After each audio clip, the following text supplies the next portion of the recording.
in that transition from corporate to the sports world, what other lessons might you be able to share with us that you took away from Deloitte and now you're applying at the WNBA? Yeah, a lot. First of all, sports is not that different than business. Big business is about relationships.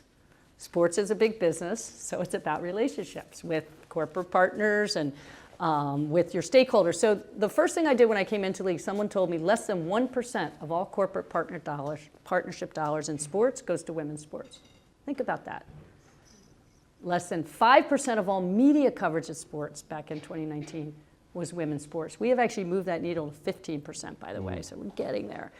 But the denominator of these is so large, they're billions and billions and hundreds of billions of dollars. And so it's hard to move the numerator enough to move it a couple hundred basis points, but we're doing it. And one of the things we came in, I also said, what's our strategy? And I literally was looked at like I had 5 heads. Like we actually didn't have a strategy at the WNBA.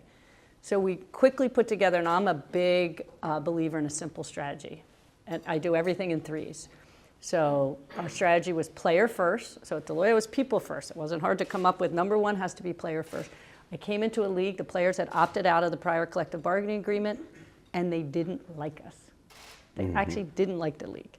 So how can you have your workforce not like you at all?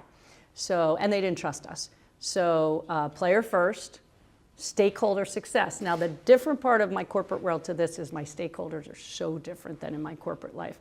The stakeholders are basically the small businesses that run our teams.